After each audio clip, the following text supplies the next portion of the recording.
Amarnath temple मंदिर और गुफा से जुड़े रहस्यों के बारे में आपको पता है? अगर नहीं तो यहाँ जानिए गुफा का इतिहास क्या है और कैसे वहाँ शिवलिंग का निर्माण हुआ। हिमालय की गोदी में स्थित भगवान शिव को समर्पित अमरनाथ का मंदिर अमरनाथ टेम्पल हिंदुओं के सबसे प्रमुख तीर्थ स्थलों में से एक है। हर साल दूर दूर से यात्री बाबा बर्फानी के दर्शन करने के लिए यहाँ आते हैं और पहले से ही इसकी तैयारियां शुरू हो जाती हैं। कहते हैं जिनको बाबा का बुलावा आता है वे ही यात्रा पर जा पाते हैं। ये यात्रा इतनी भी आसान नहीं है। ये गुफा जम्मू कश्मीर के श्रीनगर के उत्तर पूर्व में 135 किलोमीटर दूर स्थित है, जिसकी समुद्र तल से ऊंचाई करीब 13,600 फीट है। इस पवित्र गुफा की लंबाई 19 मीटर, चौड़ाई 16 मीटर और ऊंचाई 11 मीटर है। अमरनाथ गुफा और मंदिर का इतिहास मान्यता है कि इस गुफा में भगवान शिव और माता पार्वती के अमृतत्व का महत्व छिपा है, इसलिए हिंदुओं में इसकी इतनी मान्यता है। इस पवित्र गुफा के दर्शन करने से भक्तों की सभी मुरादें पूरी होती हैं। हालांकि इसके दर्शन बेहद दुर्लभ हैं। बड़ी मुश्किलों के बाद भक्तगण इसके दर्शन करने के लिए यहाँ पहुँचते हैं। इस पवित्र मंदिर का अपना एक ऐतिहासिक और पौराणिक महत्व है। इस गुफा में जो शिवलिंग है वो पूरे साल बर्फ से ढका रहता है, इसलिए भोले को बाबा बर्फानी या हिमानी शिवलिंग कहते हैं।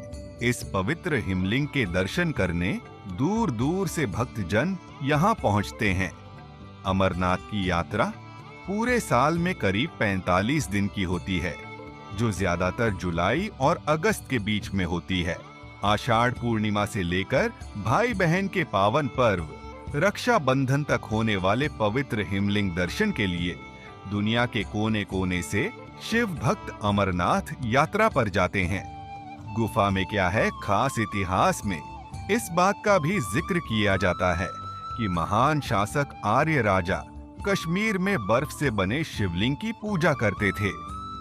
रजत रंगिनी किताब में भी इसे अमरनाथ या अमरेश्वर का नाम दिया गया है। कहा जाता है कि 11वीं शताब्दी में रानी सूर्यमट्ठी ने त्रिशूल, बनालिंग और दूसरे पवित्र चिन्हों को मंदिर में भेंट स्वरूप दिए थे। अमरनाथ गुफा की यात्रा की शुरुआत प्रजा भट्ट द्वारा की गई थी। इसके साथ साथ इतिहास में इस गुफा को लेकर कई और कथाएं भी मौजूद हैं। कहा जाता है कि मध्यकालीन समय के बाद 15वीं शताब्दी में दोबारा धर्म गुरुओं द्वारा इसे खोजने से पहले लोग इस गुफा को भूलने लगे थे। इस गुफा से संबंधित एक और कहानी भृगु मुनि की है। कहा जाता था कि कश्मीर की घाटी जलमग्न है और कश्यप मुनि ने कई नदियों का बहाव किया था, इसलिए जब पानी सूखने लगा तब सबसे पहले भृगु मुनि ने ही सबसे पहले भगवान अमरनाथ जी के दर्शन किए थे। इसके बाद जब लोगों ने अमरनाथ लिंग के बारे में सुना तब यह लिंग भगवान भोलेनाथ का शिवलिंग कहलाने लगा। 40 मीटर ऊंची अमरनाथ गुफा में पानी की बूंदों के जम जाने की वजह से पत्थर का एक आरोही निक्षेप बन जाता है। हिंदू धर्म के लोग इस बर्फीले पत्थर को शिवलिंग मानते हैं। ये गुफा मई से अगस्त तक मोम की बनी हुई होती है, क्योंकि उस समय हिमालय का बर्फ पिघलकर इस गुफा पर आकर जमने लगता है और शिवलिंग का आकार ले लेता है।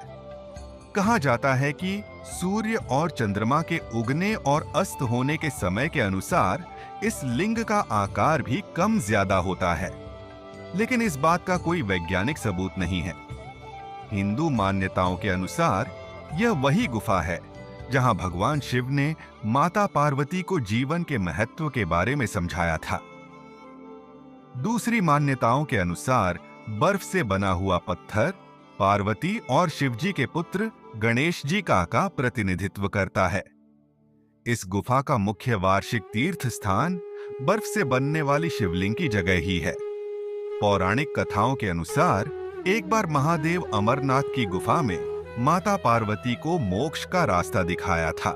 इस दौरान भगवान और माता पार्वती के बीच एक विषय पर चर्चा हुई। कथा के अनुसार प्राचीन समय में भगवान शिव से माता पार्वती ने मोक्ष का मार्ग जानने के लिए इच्छा जाहिर की। इसके बाद भगवान शिव ने उन्हें अमृत ज्ञान सुनाया। इसी दौरान गुफा में कबूतर का योद्धा मौजूद था। कबूतर के योद्धे ने अमृत ज्ञान की कथा सुन ली। मान्यता है कि भगवान शिव के द्वारा कथा को सुनने के बाद कबूतर को जोड़ा अमर हो गया और वर्तमान में भी कबूतर को जोड़ा गुफा में मौजूद है। धार्मिक मान्यता के अनुसार इस कबूतर के जोड़े के दर्शन करना शुभ माना जाता है।